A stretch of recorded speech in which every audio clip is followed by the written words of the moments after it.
You know what it is. Space Facts 2.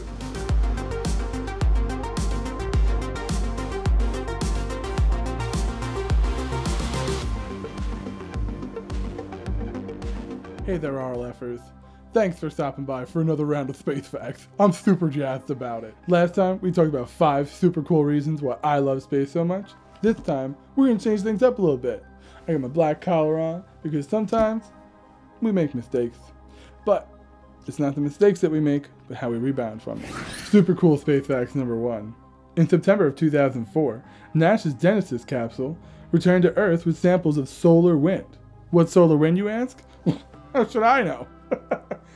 I'm just kidding around, RLFers. Solar wind is streams of electrons and protons. Scientists were hoping to learn some of the secrets of the universe and the sun. The Genesis capsule was supposed to parachute gently back down to Earth and get snagged by a helicopter clean out of midair. But the Genesis capsule parachute failed to open, sending the craft and its super cool solar wind slamming straight into the Utah desert. Whoa, space wind! Investigators later found that the deceleration sensor was installed backwards. Sounds like the whole operation was backwards to me. Oh, I work for NASA, but I can't read. Oh, sensor goes that way. For this next super cool space fact, gonna have to throw it to NASA's new janitorial hire, Slippy Tans, and his close buddy, Michael, my man Hansby. Space fact number 2. Slippy Tans, doing it. Skylab was the first American space station. It provided us with tons of useful information. Launched in 1973. Operated until when? You know, 1979. Only thing everybody remembers, was the crash. Became worldwide event. Unbelievable. NASA didn't really give too much concern about how the Skylab was going to get back down to Earth, but they knew it was going to happen eventually. Just like I knew my whole life. Let me tell you something. NASA, they didn't know. They didn't know the Skylab was going to get back down to Earth. They knew, but they were like, all right, up. It's definitely coming back down. That's in the cards. They knew it was going to happen eventually. Just like I knew the truth about my whole life. Oh, God. I'm just a man, okay? Okay? I'm not perfect. Alright? Anyway, a navigational system wasn't an option back then. Don't you get it? They couldn't just add things that didn't exist. Jesus. Like a bigger penis.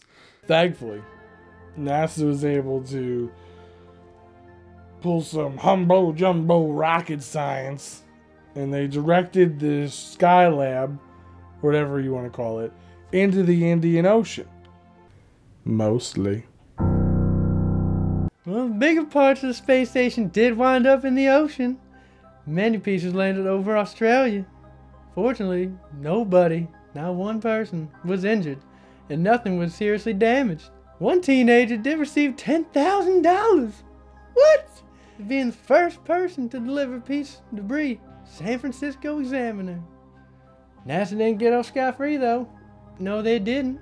The Shire of Esperance in Australia, Esperance, fined them $400 for littering. Serves them right. Wow, Frodo's taxman doesn't miss a thing. Sounds like the IRS is working overtime at the Shire. Lord of the Rings! Hey there, RLFers. Here comes super cool space fact number 3. Human error and incompetence may underlie some of NASA's failures, but Mother Nature hasn't always been on their side either.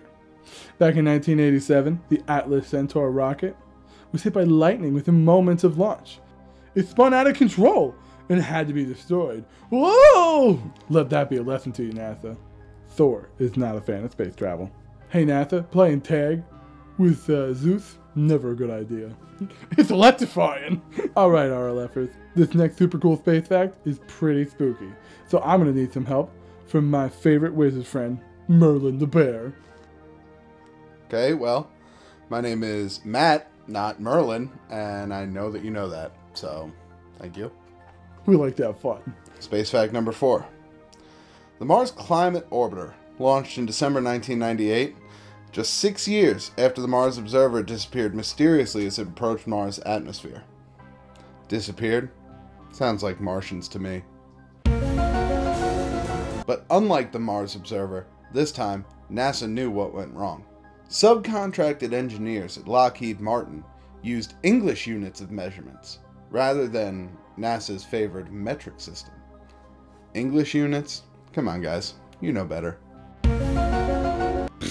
Everyone knows that. Jeez. The navigational mix-up sent the MCO into a low-altitude orbit, where it was torn apart by atmospheric stresses. Just like the stresses that threaten to tear me apart daily. Space fact number 5. I know, it's the last one. I'm pretty bummed about it too. Do you remember videotapes? Because I sure do. It can be pretty upsetting if you recorded over something important with your old videotapes. You know, like your favorite show about space, a fun weekend at Grandma's, or the original footage of mankind's first landing on the moon. Am I right? Who can relate to that? That's right. The original tapes of the Apollo 11 mission and the iconic footage of Neil Armstrong setting foot on the moon are gone. Pretty sad to say, I know. It took NASA nearly 35 years before they realized that this tragedy had occurred. After an investigation to find out what happened, NASA discovered that they taped over the original copies sometime during the mid-80s. Probably to record this next week's hot episode of Battle of the Network Stars or the A-Team. Hannibal is the greatest. There was a shortage of tapes back then, and this was standard procedure to reuse old ones. So that's what I call a historical whoopsie-daisy. Alright, RLFers, that has brought us to another end of Space Facts. And you know what that means.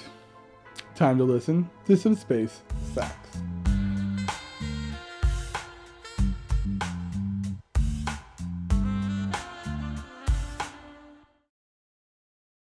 Oh, that's pretty outstanding. Whoa, doctor. Whoa, whoa, whoa, whoa. Is it me or is it getting hot in here?